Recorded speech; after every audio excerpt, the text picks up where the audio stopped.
We're going to start in 5.2 with some background knowledge. So go ahead and try these two. If I ask you to solve x squared equals 16, I know everybody can do that one. And then I want you to try x plus 1, the quantity squared equals 49. Let's see what you remember. This is Algebra 1 review. Does anybody remember from Algebra 1, did you complete the square? I know you do quadratic formula. I know you factor. I'm not 100% sure if pandemic Algebra 1 got to completing the square. That's the one thing I don't know. Anybody remember that? You do?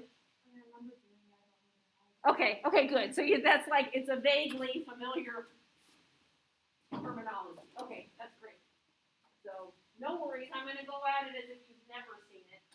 But that's good to know. Maybe once we get rolling, you'll go, oh, yeah, now I remember that.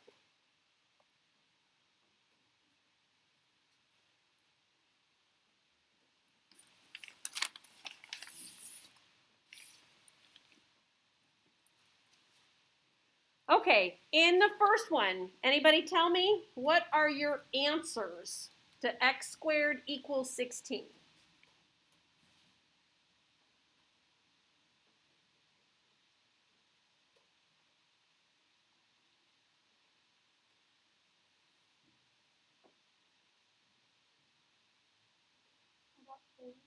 Four? Anybody else?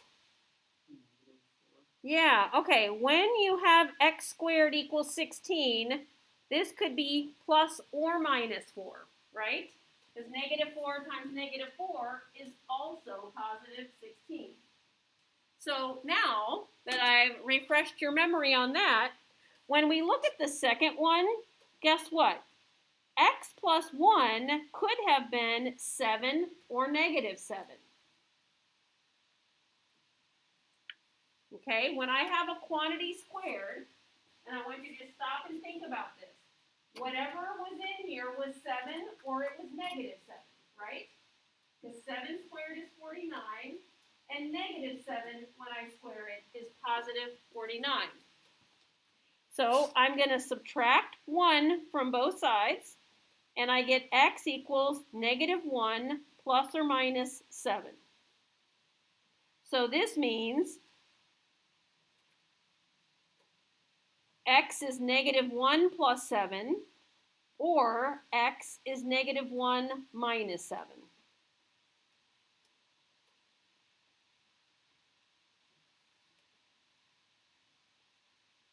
You remember that from Algebra 1 a little bit? Okay. So, sometimes quadratic equations do not factor or have a squared term alone like these two. This motivates a strategy called completing the square. So I'm not quite going to get to it yet, and I may not actually get to it today at all, but let's do some other background work tying together what we've done the last couple of days. Let's look at a real-world application. It says the graph of y equals negative 4.9 times the quantity x minus 0.86 squared plus 0.6 at the right models one bounce of a ball where x is time in seconds and y is height in meters. All right, I want you to use your highlighter, and let's highlight this. And what form is this in? Think about our table talk we did before the notes. What form is this?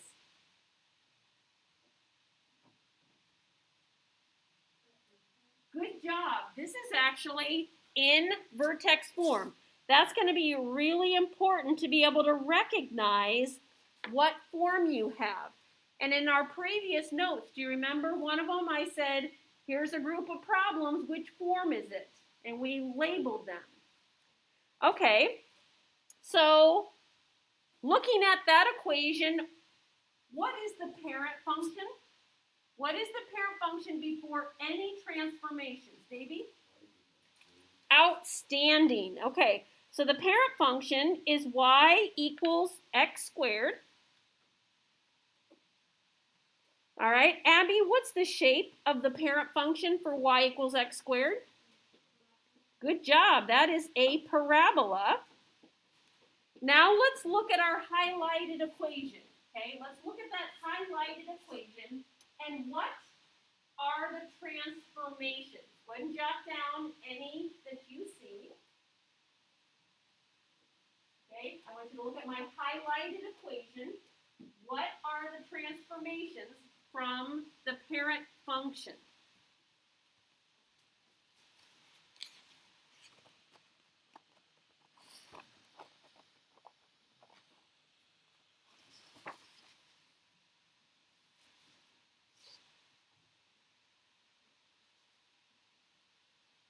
All right, Bella, can you give me one transformation? What do you see?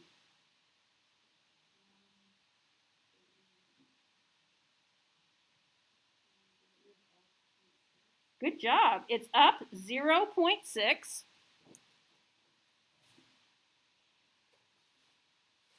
All right, Andrew, what's another transformation you saw?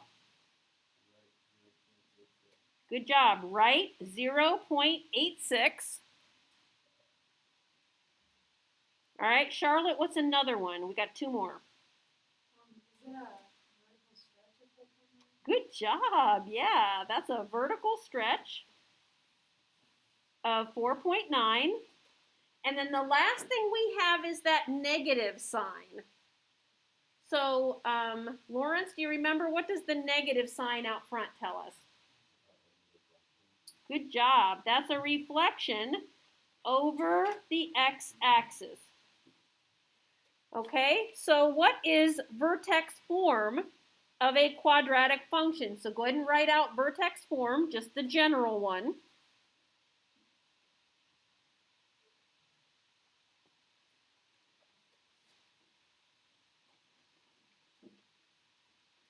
All right, Wyatt, what was vertex form?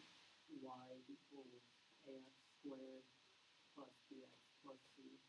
Oh, wait, no. That's general form. Y equals a and then x minus h squared plus k. There you go. Nice job. Nice catch. All right, so now looking at what we highlighted, what is the vertex? Okay, look at the highlighted equation. What would be my vertex? So, Angelo, what's the vertex there?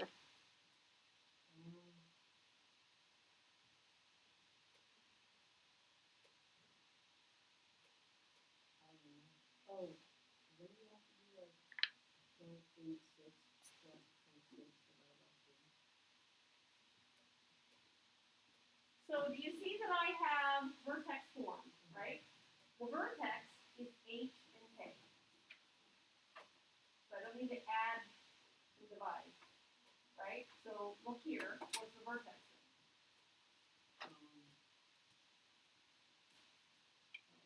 A negative 0.86. You're almost there. Yeah, hello? Right, right. Okay, do you remember, because it's x minus h? Okay. All right, does this graph have a maximum or a minimum value? You can either look at the equation or you can look at the graph. Davey? It has a maximum. So what is the maximum? It's at the vertex, right? So my maximum is 0.6, and it occurs at x is 0.86. It is okay to write it as an ordered pair, but I'm going to discourage that because I teach AP Calculus. And in AP Calculus, we're not allowed to write it as an ordered pair. A maximum is the y value. Okay, the maximum is the height. So I'm going to encourage you to write it like this because it'll pay off for those of you going the whole way to calculus. All right, so finding the maximum or minimum value of a quadratic function is often necessary to answer questions about data. Finding the vertex is straightforward when you are given an equation in vertex form, and sometimes when you are using a graph. However, you often have to estimate values on a graph. In this lesson, you will learn a procedure called completing the square to convert a quadratic equation from general form to vertex form accurately. So let's keep scrolling, and it says an object that rises and falls under the influence of gravity is called a projectile. You can use quadratic functions to model projectile motion or the height of the object as a function of time. The height of a projectile depends on three things: the height from which it is thrown, that's called the initial height, the upward velocity with which it is thrown, and that's called the initial velocity, and the effect of gravity pulling downward on the object. So the polynomial function that describes projectile motion has three terms. The leading coefficient of the polynomial is based on the acceleration due to gravity, g. On Earth, g has an approximate numerical value of 9.8 when it's in meters, and when it's in feet, it's 32 feet per second squared. The leading coefficient of a projectile motion function is always negative 1/2 that g value. And so that's going to end up being our A. So, in the box, the height of an object rising or falling under the influence of gravity is modeled by y equals ax squared, where a is negative 1/2 g, plus v sub 0, that's the initial velocity that it was thrown with, and s sub 0, which is the initial height. So let's look at example A. A stopwatch records that when Julie jumps in the air, she leaves the ground at 25 seconds and lands at 80.83 seconds. How high did she jump in feet? Well, these two values are called what on a graph? When they're on the x-axis, what are those called? The x-intercepts, right? So which form should I start with if I have the two x-intercepts? Factored form. All right, so here we go. So we're going to write down y equals a times x minus r1 times x minus r2. So I want you to stop and think here a minute. And this is where I know there's a misconception. Students think they're supposed to just know what to do. And that is false. You have to stop and think about what information do I have and then which equation goes best with that.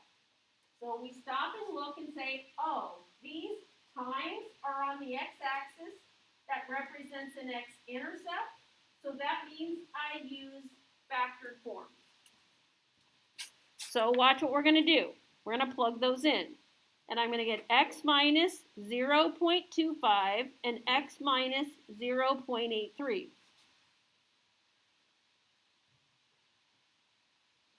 Yeah. Great question. No, the order does not matter because multiplication is commutative. Great question. It does not matter the order. Okay, now, I don't know how high that is. And I don't see any other point. Do you see that? Like, I don't see another point. And I think somebody asked me that yesterday. So guess what? I can figure out the location of the vertex, the x value, right? Because it's going to be half that distance. And if I know that, then I can plug it in here and find my y coordinate. Or wait, no, I don't have that. Oh, no, I do know A. Wait a second. This is in feet, right? So A is negative 1/2 the g value. And so you're going to have to just look here until you remember these. Have you seen these in your science classes? Anybody in physics? This would be familiar if you're in physics. I strongly recommend you take physics. It's a great course. A lot of mathematics in there. So if I plug that in, I actually do know the A value.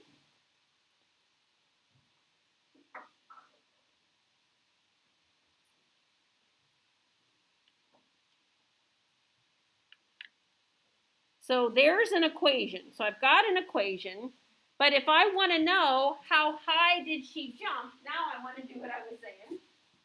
Okay, so this is one thing about A. A is -1/2 the acceleration due to gravity. And all you do is decide, am I using meters or feet? And this said feet, so I used G was 32. Okay, that's how I got that. So now let's go get the x coordinate of the vertex.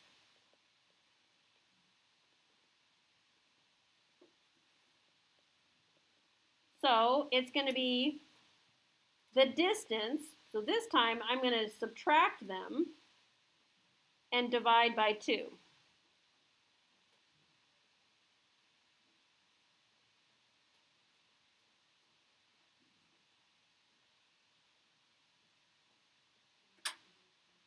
Because don't I need to know like what this distance is? Let me grab my calculator.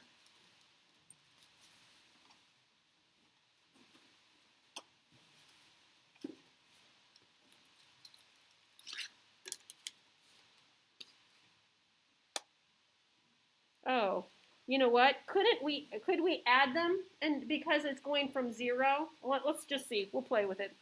Because I think we're going to do this. It's like I'm being redundant here. Which is 0.58 divided by 2, which is 0.29. And then you take 0.25 plus 0.29, which is 0.54.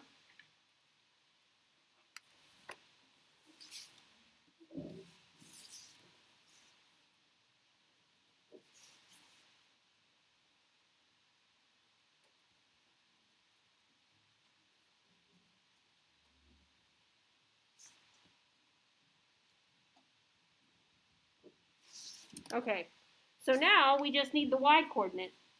And so then you're going to plug that in here to get the y coordinate, which will give me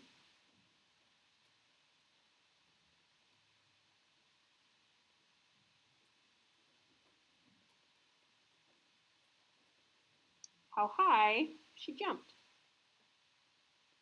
So you're going to need to grab your calculators.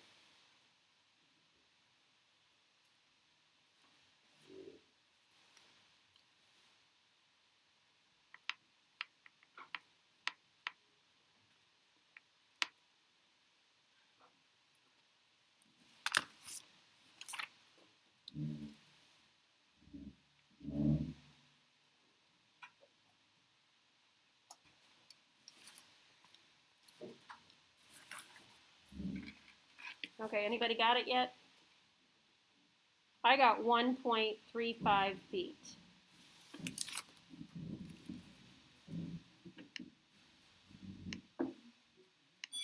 Okay, wait. Don't go anywhere. Don't go anywhere. Let me tell you, on the homework tonight, you